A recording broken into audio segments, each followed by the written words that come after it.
నమస్తే welcome to అలా TV. గత ప్రభుత్వ హయాంలో మాజీ సీఎం జగన్ రాజకీయంగా ఉక్కిరిబిక్కిరి చేసిన విషయం తెలిసిందే. తాజాగా సీఎం చంద్రబాబు అధికారంలోకి వచ్చాక తన రాజకీయంలో ఏంటో చూపిస్తున్నాడు. ఇప్పటికే జగన్ కు కుటుంబ పరంగా, రాజకీయ పరంగా, సోషల్ మీడియా పరంగా చెక్ పెట్టే వ్యూహంలో చంద్రబాబు దాదాపు సక్సెస్ అయ్యాడని చెప్పాలి.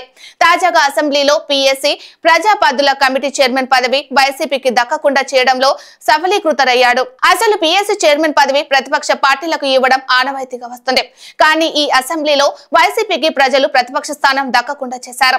మరోవైపు కీలకమైన పీఎస్సీ పదవి దక్కుతుందని ఆశపడ్డ వైసీపీ నేతలకు చంద్రబాబు తన వ్యూహంతో అడ్డుకట్ట వేయగలిగాడు.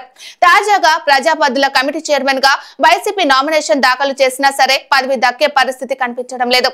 అనుకున్నట్లుగానే జనసేన పార్టీకి ఈ పదవి దక్కే అవకాశం ఉందని తెలుస్తోంది. పబ్లిక్ అకౌంట్స్ కమిటీ చైర్మన్ గా భీమవరం జనసేన పార్టీ ఎమ్మెల్యే పులపర్తి రామాంజనేయులు ఎన్నిక దాదాపు ఖాయమైందని సమాచారం. ఈ రోజు వైఎస్ఆర్సీపీ నామినేషన్ ఉపసంహరించుకోకపోతే అసెంబ్లీ కమిటీ హాల్లో పీఎస్సీ చైర్మన్ పదవికి పోలింగ్ జరుగుతుంది.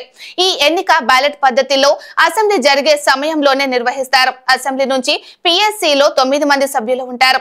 కూటమి పార్టీలు 9 మందితో నామినేషన్లు దాఖలు చేయించారు. వైఎస్ఆర్సీపీ నుంచి అదనంగా ఒకరు వేయటంతో పోటీ అనివార్యమైంది. దీంతో పోలింగ్ నిర్వాహకులకు అసెంబ్లీ అధికారులు ఏర్పాట్లు చేస్తున్నారు.